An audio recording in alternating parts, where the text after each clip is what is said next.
Hello everyone, आप सब कैसे हैं। मैं उम्मीद करता हूं कि बहुत अच्छे होंगे और अपनी पढ़ाई को बहुत अच्छे से कर रहे होंगे।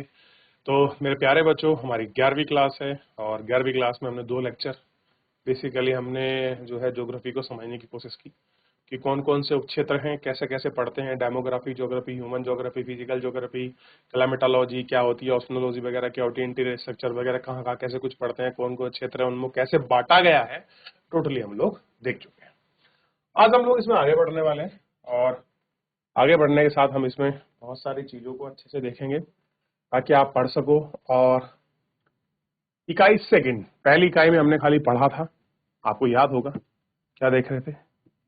आज हम इकाई इसकी सेकंड पढ़ेंगे, बहुत महत्वपूर्ण है। और सेकंड इकाई में हम पृथ्वी के बारे में पढ़ेंगे। तो यूनिट क्लियर होगी कि पृथ्वी है। चैप्टर का नाम कुछ भी हो सकता है, क्लियर है। यूनिट क्या है आपकी, अर्थ है हमारी। यूनिट नंबर सेकंड है और अर्थ हम लोग पढ़ेंगे। What is earth. Chapter number 2 हम लोग देख रहे हैं और हम देख रहे हैं पृथ्वी की उत्पत्ति एवं विकास। समझने वाली बात है।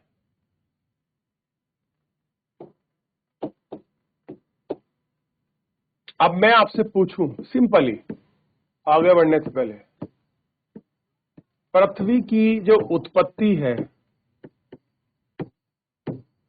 वो कैसे हुई। पृथ्वी की उत्पत्ति कैसे हुई, कैसे हुई, ये हमको देखना है। बताइए। तो इसमें कुछ विचारधाराएं, कुछ चीजें अलग अलग रूप से प्रचलित थी। तो जो हमारी बुक में है हम लोग वही हम लोग पढ़ेंगे और साथ में देखेंगे अगर उत्पत्ति हुई है तो फिर इसका विकास कैसे हुआ। जो उसका विकास है हम उससे जुड़ी चीजें, उससे जुड़े विकास पर भी हम आपकी चर्चा। चलिए, तो हमारे सामने है उत्पत्ति को लेकर कुछ चीजें हैं, एविडेंसेस हैं, उनको देखेंगे।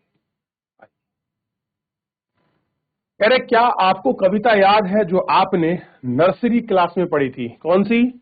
Twinkle twinkle little star, how I wonder what you are. Clear है। बचपन से ही तारों भरी रातों में हमेशा आकर्षित किया है। हम छोटे थे, हम घर में लेटते थे, जो तारे थे ना वो हमको हमेशा अट्रैक्टिव करते थे। यार तारे कितने हैं, गिन लेते हैं। चंद्रमा इधर से क्यों निकला, आज कटा छोटा है, भाषण बोलते हैं कटा हुआ कैसे लग रहा है, सूरज कैसे निकल रहा है। ये हमारे लिए चांद देखना है कि तारे घूम रहे हैं, ये कैसे हो रहा है, ये हमारे लिए बचपन की यादों से भरा गुजरा है। आपने भी इन तारों के बारे में सोचा होगा। असंख्यक प्रश्न आपके दिमाग में आए होंगे।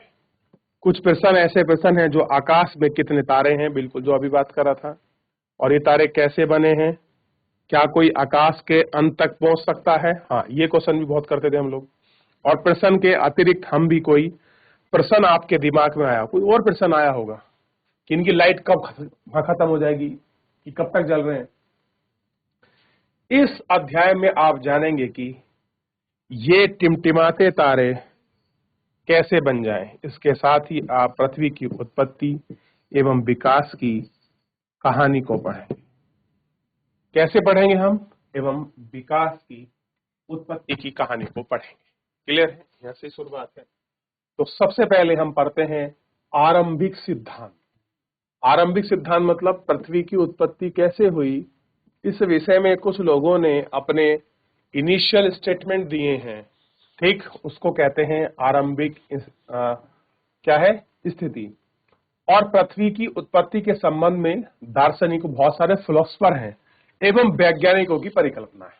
अब दार्शनिक जो आपके फिलोसफी देते हैं, बहुत लोगों ने कहा है कि भैया ऐसी भी कहानियां दत्तगंती है जो मैं आपको फिलोसफी बता रहा हूं कि शिव और पार्वती एक दिन बैठे हुए थे, तो पृथ्वी को अब उनको लगा कि कुछ ऐसा निर्माण करना चाहिए जिससे कि सृष्टि का विकास हो, सृष्टि बने। तो उन्होंने आपकी पृथ्वी की उत्पत्ति बना दी। जिस ज्ञान से वो आप पार्वती खेल रही थी वही आपकी पृथ्वी बनी। अलग अलग द्वित्वकांति कहानी हैं, अलग अलग लोगों ने अपनी मैथोलॉजी, अपनी फिलोसफी के साथ चीजों को बनाया है। लेकिन हम यहाँ फिलोसफी को नहीं पढ़ेंगे, हमारी मेन कल्पना है ज्योग्राफिकल, वो आपका प्रूफ हो, मॉडर्न साइंस उसको एक्सेप्ट करे कि हाँ कुछ ऐसा हुआ था, भले उसको 100% में क्लैरिफाई करके आए, लेकिन कुछ ऐसे पॉइंट दे जो हमारे दिमाग में या हम उसको लिंक कर पाए। मेन ये वजह है। जैसे इसमें से एक प्रारंभिक और लोकप्रिय मत है, जर्मन के दार्शनिक है इमेल अल काउंट का, क्या है, काउंट का, और ये इस थ्योरी को बता रहे हैं। इमेनुअल अल कौन है?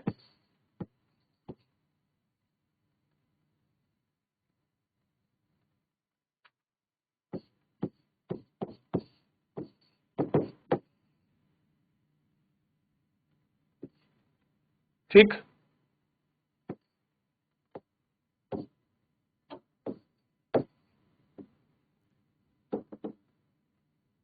इमेनुअल ऑफ काउंट, काउंट ही है, कांट है, कांट, सॉरी,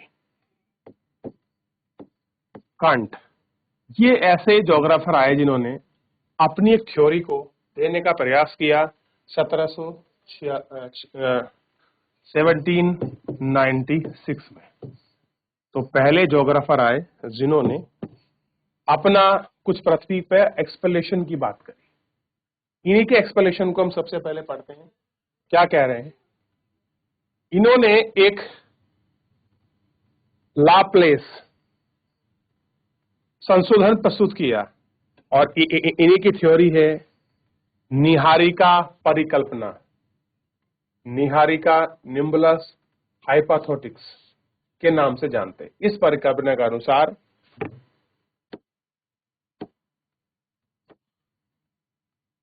ग्रह का निर्माण धीमी गति से घूमते हुए पदार्थ में बदलने से हुआ है, जो सूर्य की युवा अवस्था से संबंधित है। बाद में 1900 में चैम्बरलेन और मोल्टन ने कहा कि ब्रह्मांड एक दूसरे अन्य भ्रमणशील तारेयुक्त नदी के पास से गुजरा और उसके परिमाण स्वरूप गुरुत्वाकर्षण बल से सूर्य सिगार के आकार जैसा कुछ पदार्थ निकलकर अलग हो गया। ठीक, और यह तारा सूर्य से दूर चला गया और जिसकी सतह निकली हुई है और उसके चारों तरफ घूमने लगा और घूमते हुए धीरे धीरे संघनित होकर ग्रह के रूप में परिवर्तित हो गया। दो थ्योरी आ गई आपके सामने, एक निहारिका परिकल्पना।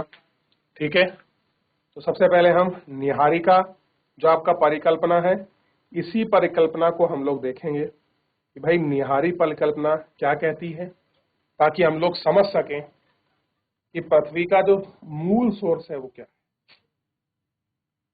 ठीक,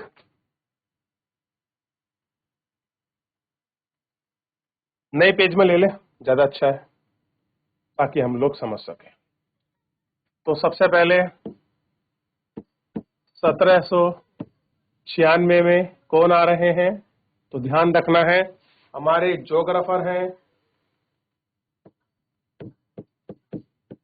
इमैन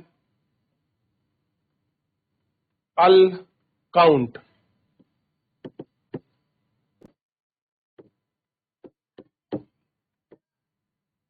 इमैन अल काउंट, इन्होंने एक अपना सिद्धांत दिया। क्या दिया? सिद्धांत की पृथ्वी आखिर बनी कैसे। उस सिद्धांत को जो है हम लोग कहते हैं निहारिका परिकल्पना।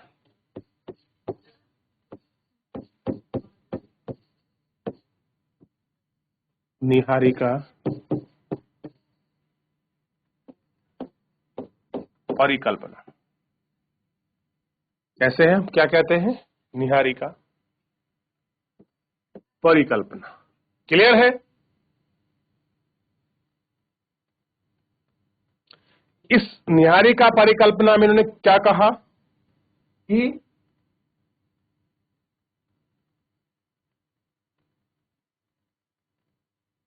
ये कह रहे हैं ग्रहों का निर्माण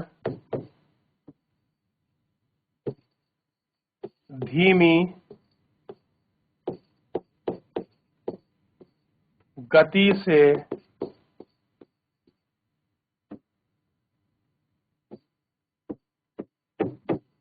घूमते हुए, धीमी गति से घूमते हुए पदार्थ में, पदार्थ या पदार्थों में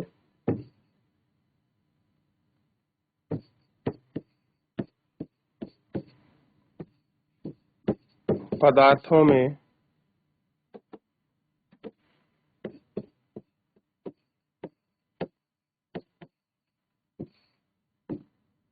पदार्थों में बदलाव,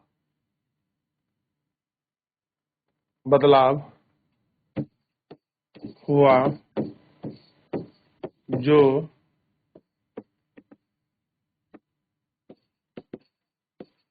सूर्य की युवा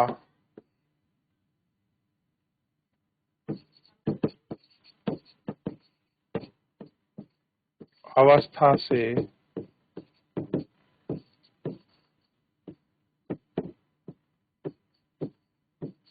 संबंध, कहता है युवा अवस्था संबंध।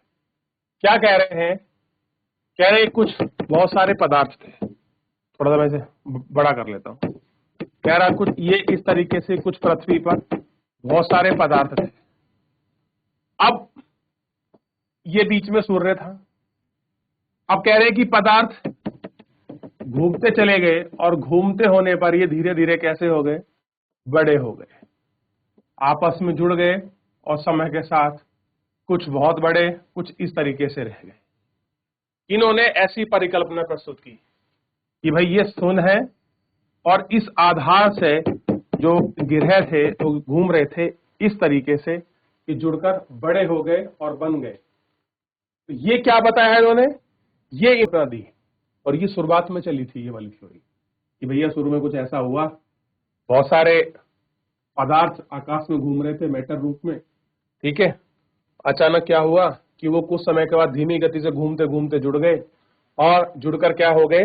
वो आपका ग्रह बन गए, ठीक। फिर इनका ग्रह का निर्माण, और यही घूमते हुए कण आपके पदार्थ में बदल गए और पदार्थ से क्या बन गए? आपका ग्रह बन गए। तो क्या हुआ?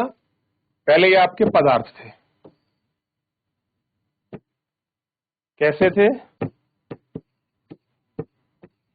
आपके पदार्थ थे और पदार्थ से क्या बन गए? आपका ग्रह। ग्रह कैसे बने? धीमी गति से। ये कहां घूम रहे थे? धीमी गति से आपका ग्रह बन गए। तो ये परिकल्पना दी और शुरुआती तौर में चली भी, फिर उसके बाद दूसरी परिकल्पना आई, हम उसको पढ़ेंगे और जानेंगे। तो ये थ्योरी कुछ आपको समझ आई? ऐसा कुछ इसका इमेज था, ऐसे ग्रह बने। समझाने का प्रयास कर रहा हूं। आप सबसे पहले एक बार इसको देखिए, लिखिए, फिर मैं आपको आगे बढ़ूंगा। क्योंकि अगर आपको निहारिका परिकल्पना, ग्रह का निर्माण कैसे हुआ है, पहले कण थे घूम रहे थे, फिर आपका मैटर बन गए और घूमते घूमते वो आपके किसमें बदल गए? ग्रह में। इसलिए कुछ बड़े हैं कुछ छोटे हैं, इसी आधार पर उन्होंने बात करी थी, ठीक है। तो समझ आया? किसी को डाउट, कोई क्वेरी? देख लिया? अब हम इसमें आगे बढ़ेंगे और आगे बढ़ के हम इसमें एक नई परिकल्पना है जो आपका देखेंगे। सबसे पहले आगे बढ़ रहे हैं और देखिए 1900 के आसपास चेम्बरलिन और मोल्टन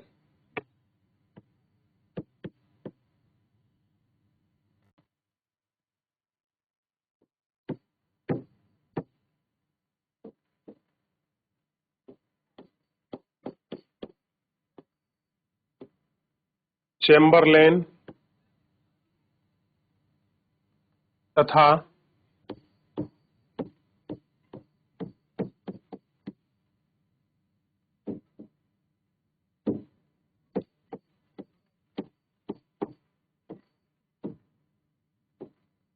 मोल्टन, चेम्बरलेन और मोल्टन आए और चेम्बर और मोल्टन ने क्या कहा? इन्होंने कहा कि भैया जो आपका ब्रह्मांड है,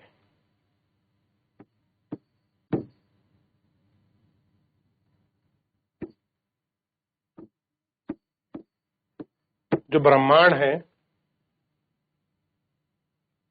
ब्रह्मांड बना कैसे? कह रहे कि सूर्य एक क्या था,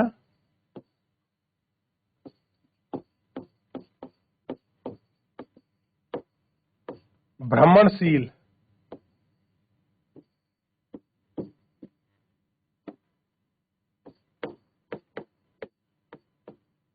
तारा था। सूर्य क्या था? एक भ्रमणशील आपका तारा था।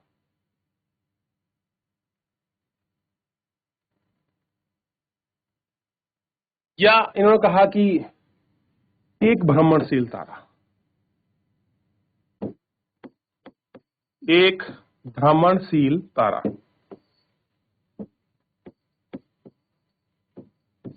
एक भ्रमणशील तारा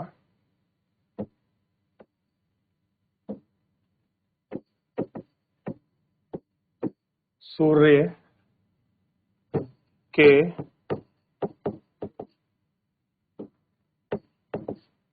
पास से गुजरा। अब क्या हो गया? भ्रमणशील तारा था, सूर्य के पास से गुजरा, इसके परिमाण स्वरूप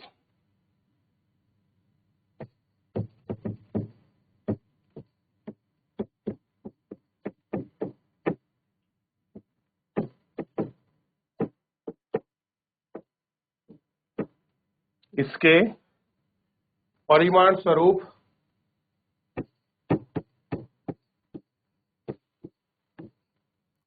तारे के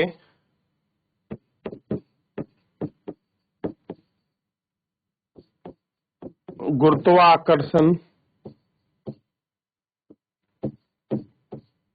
बल के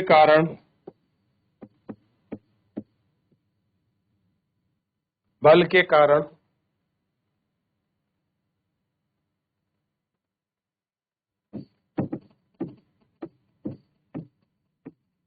सूर्य की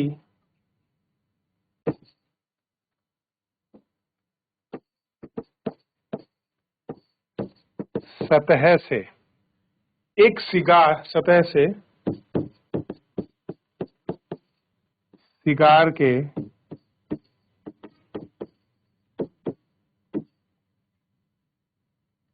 आकार के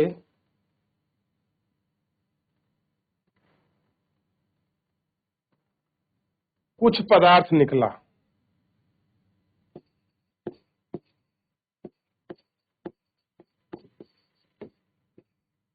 कुछ पदार्थ निकला तथा यह पदार्थ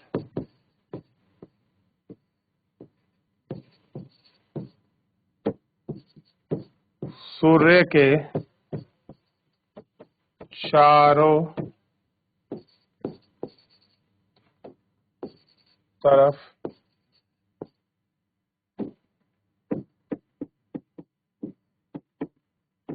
घूमने लगा। पदार्थ निकला और सूर्य के चारों तरफ आपका घूमने लगा।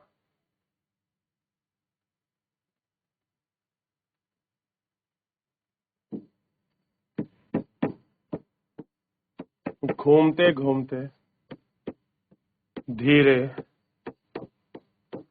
होकर यह पदार्थ संघनित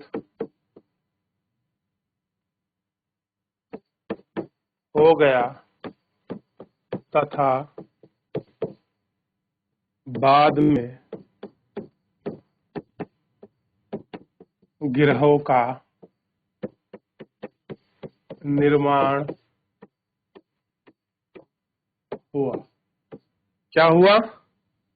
ग्रह का निर्माण हुआ।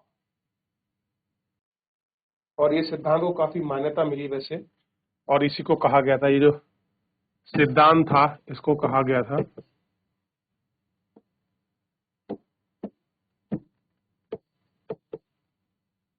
द्वैरक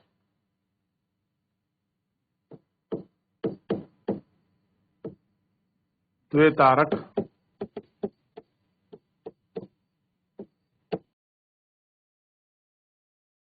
मैं आपको समझाऊंगा अभी।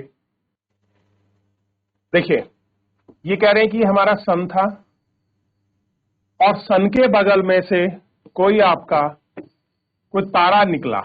हम इसको बाद में परिकल्पना बदली भी, इसको सुपर सन भी कहा। बहुत लोगों ने क्या कहा, इसको सुपर सन जैसी बात की। कह रहे पास से गुजरा, और जब ये पास से गुजरा तो देखिए, पास से गुजरने के बाद तो इसका कुछ जो मेटल था वो इसका इस तरीके से खींच के चला गया। कहां? गुरुत्वाकर्षण। क्योंकि जिस पदार्थ में जितना ज्यादा उसका वॉल्यूम होता है, अगर वो ठोस है तो उसका ग्रेविटेशनल फोर्स भी उतना अधिक होता है। तो क्या कह रहे हैं कि जो कुछ इसका पदार्थ था वो कैसे खींचा? जिस तरह से आप देखते होंगे, कोई मान लीजिए ये आपका सिगार जैसा है, सिगार जैसा है, तो ये जलता है सिगार आगे से, तो जिस तरीके से सिगार की कुछ चिंगारियां से निकलती है ना, तो ऐसा ही कुछ निकला इसमें से, ठीक है। और बाद में क्या हुआ, ये आपका जो है, ये जो सुपर सन था ये आपका कहीं चला गया, और बाद में ये मटेरियल, ये पदार्थ क्या हो गया कि सूर्य के चारों तरफ घूमना शुरू कर दिया। तो यही बात वो कह रहे हैं कि क्या था, एक भ्रमणशील तारा था कोई। आज की तारीख में मॉडर्न जब बाद में कुछ सुधार हुए तो बहुत सारे लोगों ने इसको चेंज किया और बताया कि ये क्या है, एक भ्रमणशील तारा ना कहकर इसको सुपर सन की संज्ञा दी कि एक आपका सुपर सन था, यानी कि सूर्य से बड़ा सूर्य था और वो सूर्य के पास से होकर गुजरा। तो जब ये सन था, ये आपका सुपर सन है, ये सुपर सन मान लीजिए, और जब सन के बगल में सुपर सन गुजरा तो उसका कुछ मटेरियल, कुछ भाग उसके अंदर से खींचा। कैसा हुआ? खिंचता। जैसे एग्जांपल, आप रेत में से जब आप मैग्नेट को घुमाएंगे तो कुछ रेत के कण ऐसे उठते हुए आते हैं ऊपर, तो ऐसे ही जब आपका सन के पास से बड़ा सन निकला तो कुछ छोटे सन के कुछ पदार्थ इस तरीके से फैलते चले गए। क्लियर है? और फैलने के साथ सुपर सन आगे चला गया, और जो वो आपके पदार्थ थे, क्योंकि वो किससे निकले हैं? सूर्य से, उनका ग्रेविटेशनल फोर्स सूर्य से कम है, तो कहां घूमेंगे? सूर्य के चारों ओर। तो वो सूर्य के चारों ओर आपका घूमने लगे, और भ्रमणशील रहने के बाद, चारों तरफ धीरे धीरे घूमने के बाद, बहुत लंबे समय के बाद वो क्या हो गए, आपका धीरे धीरे घूमकर पदार्थ संघनित हो गया, इकट्ठा हो गया, डेंस हो गया, और फिर वो क्या बदल गया, आपके ग्रह के रूप में निर्माण हुए। ऐसा कहना है चैम्बरलिन और आपका मोल्टन का। कौन कह रहा है ये बात? अभी हम पढ़ रहे थे चैप्टर में। देखिए, मैं कुछ नहीं कह रहा हूं, जो भी कह रहे हैं ज्योग्राफर कह रहे हैं। कौन कह रहे हैं? आपका या चैम्बरलिन है और मोल्टन है। ये दो ज्योग्राफर आए, इन्होंने अपनी बात को कहा कि भैया ऐसा कुछ हो रहा है जो हमको देखने के लिए मिला। ठीक, उसके बाद जो उनकी थ्योरी थी, अब इनकी थ्योरी को समर्थन दिया जेम्स जीन्स ने और उसके बाद सर होराल्ड जेफरी ने। इन्होंने कहा कि ये जो आपका भ्रमणशील तारा है, ये तारा नहीं एक्चुअल में, ये आपका सुपर सन था। क्लियर है? इतना पढ़ा। बाकी सन और सुपर सन, फ्लेमिंग बेल्ट वाला सिद्धांत भी कहा गया है, इसे फ्लेमिंग बेल्ट भी कहा गया। तो हम इसको देखेंगे, आगे पढ़ेंगे, और बहुत सारे ज्योग्राफर हैं, निहारिका को कैसे कंपास किया, इन सबको आपस में बात करेंगे। फिलहाल आज के लिए इतना ही, धन्यवाद।